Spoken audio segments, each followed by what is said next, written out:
ada berapa jumlah burung di dunia? Enggak. Nggak tahu. Paling spesiesnya mungkin Spesiesnya itu pun banyak, iya. ya kan? Tapi Tuhan dia kasih semua makan burung itu. Tidak ada yang terlewat. Dan belum tentu dia memang ada burung yang makan ya kan hasil dari lala manusia seperti yang kau bilang tadi. Tapi itu kan juga dari Tuhan. Tumbuhan itu kan kalau kita pikir-pikir kan dari cuaca, kan cuacanya bagus ya bisa bertumbuh bagus juga. Kan? Dari tanah Allah yang memberi pertumbuhan. Kan nggak bisa manusia yang tumbuh enggak kan? Tapi Allah yang mengerjakan. Tapi kan tetap juga manusia juga harus berupaya dan berusaha kan. Betul. Manusia ya tetap harus bekerja. Kan kita sendiri mengatakan siapa yang tidak bekerja jangan makan. Artinya apa? Jangan malas. Jadi poin dari hal ini adalah burung yang segitu banyaknya pun Tuhan perhatikan. Apalagi kita manusia, keluarga kamu atau burung. Harga aja lah. Kamu lah manusia. Apalagi manusia, apalagi anaknya. Ya kan? Dia adalah bapak kita, ya enggak? Allah itu bapakmu enggak? Itu enggak memelihara anaknya lah pasti. Ya kan? Bapak di dunia senormalnya harusnya merawat anaknya, ya kan? Memelihara anaknya. Jadi kalau semisal anaknya melakukan kesalahan apakah bapak di surga? Berulang kali gitu melakukan hal yang kesalahan yang sama. Mungkin dalam niatnya bukan ada untuk mau berbuat jahat, tapi itu terjadi gitu begitu saja. Dan pastinya kan satu sih pasti ada rasa malu, pengen berpaling lagi kepada sang bapak. Ibarat kata kan aku udah kayak Tuhan Yesus sudah begitu baik, pasti kan rasa kayak dalam diri tuh kayak bukannya penolakan, jadi merasa kayak nggak layak. Kita tahu tuh kita bakal diterima, tapi karena kita udah berulang kali jatuh dalam hal yang sama, terus selalu gagal, padahal kita selalu disuplai gitu, bukan nggak diperhatikan. Pokoknya yang salah itu misalnya kayak aku lah, yang salah itu kayak aku gitu loh. Bagaimana caranya biar mungkin secara batiniah ya, secara insaniah maupun hayat ilahi, diri ini masih bisa menerima Kristus, tapi ada masanya rasa malu kan, katanya kan akibat dari dosa itu kan ada rasa malu, ketidakpercayaan diri, terus rasa pokoknya sungkan lah, segan. Ya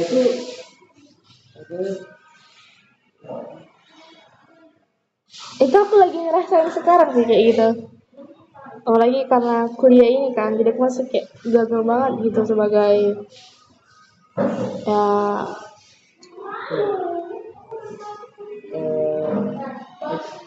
jujur rasa minder itu, malu itu ada terhadap Tuhan. Iya, terhadap Tuhan, terhadap orang tua, dan terhadap teman pastinya. Ketika kita melakukan kesalahan kan, Iya. anak orang tua aja kan. Iya. Jadi pengen nangis aku ah. Itu perasaan dari dirimu sendiri. Perasaan dari dirimu sendiri, merasa segan atau malu. Itu hal yang maksudnya manusiawi. Karena kamu berarti tahu diri, ya kan? Kalau kamu nggak tahu diri, pasti kamu nggak akan biasa-biasa aja, nggak ada perasaan itu. Tapi karena kamu tahu diri, ya kan? Kamu ada perasaan itu. Nah tapi bukan berarti kamu kalau aku bertahan aja dengan perasaan itu. Aku nggak usah aku nggak berani datang ke mereka, aku nggak usah datang. Iya, ada rasa seperti itu sih, kayak bukannya mau menolak kebaikan, bukan gitu ya, kayak aku yang salah nih gitu loh. Jadi apa kayak lingkungannya tuh kayak bukan lingkungan yang sangat baik gitu loh. Cuman karena kita merasa aduh kok aku beda dari yang lain ya, orang lain bisa gini, kayak tadi tuh ada rasa perbandingan, aku enggak gitu, kalau udah berusaha untuk yang terbaik gitu loh. Hmm. Ya nggak apa-apa. Sebagai anak, ya, hal yang manusiawi kalau kita gagal, pasti bisa salah. Bahkan sebagai manusia pun kita pasti masih bisa salah. Hmm. Tapi kan bukan berarti kamu dikeluarin dari kakak kan? Enggak. Enggak kan? Mereka pasti akan memaafkan. Mereka pun akan tetap mengasihi kamu. Ya, seperti apa di dalam Alkitab? Bisa anak yang hilang, Bukan yang bilang anak kurang. anak yang hilang kan? Dia durhaka nggak? Durhaka sih yang dia minta harta waris. Bapaknya belum meninggal, udah diminta waris. Iya. Tapi pada akhirnya apa? Dia datang kan? Iya, balik lagi ke bapaknya. Dia menyadari setelah dia merasakan di rumah dia tuh mendapatkan perhatian yang layak lah yang saudaranya. Tapi dia setelah hartanya udah habis, dia bahkan kayak makanan itu pakai Kan dia makan ampas babi, dia teringat di rumahnya, bahkan pembantunya pun makan makanan yang layak. Teringatlah ia. Setelah itu dia apa? Dia bangkit, dia datang kepada bapaknya. Dan saat itu dia bilang apa? Bapak, aku tidak layak jadi anakmu. Aku jadi hambamu aja. Itu kondisinya sama dengan aku nggak layak datang kepada misalnya orang tuaku, datang kepada Tuhan. Kamu merendah serendah-rendahnya. Tapi saat itu ada kasih Bapak, kan? Bapak itu nunggu. Bahkan Bapak ketika dia lihat anak itu datang, Bapak itu berlari menghampiri dia. Bapak itu nggak membalikkan badan atau mengusir dia. Dia tunggu, rangkul, dia cium, ya kan? Dia durhaka loh. Dia apalagi mau busuk, mau babi. Tapi kasih Bapak sangat manis. Melebihi kamu udah berjasa apa ke Bapak? Itu kasih Bapak kita yang kekal. Mungkin kasih manusia terbatas, tapi setidaknya orang tua kita pun seharusnya kayak gitu. Akan ya, memaafkan kita, mengasihi kita. Dan pasti kasihnya itu lebih besar daripada kegagalan kita. Namun di sisi lain kita harus bertobat. Bukan berarti ya udahlah aku pasti akan dimaafkan.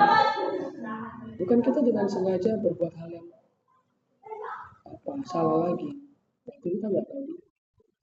Tapi kita ya sungguh-sungguh ada pertobatan. Seperti tadi anak yang bilang itu, aku nggak layak. Aku menjadi hambanya Bapak. Ketika kita datang kepada Tuhan pun, kita juga harus bertobat. Kita nyadar aku nggak layak. Tapi setidaknya kita datang ke Tuhan, kita bertobat. Kita tahu kita nggak layak, tapi jangan kita udah aku nggak usah datang ke Tuhan, aku nggak layak. Jadi kita harus datang. Nah, karena kita perlu Tuhan. Jadi kalau kamu merasa sedang di posisi itu kamu harus minta Tuhan. Jangan seperti dalam kita itu kan ada dua orang sedang berdoa, dua orang berbeda. Satu ahli Taurat, satu lagi orang berdosa pengunjuk. Si orang ahli Taurat ini dia berdoa, Tuhan terima kasih karena aku tidak seperti orang ini. Dia membanggakan diri.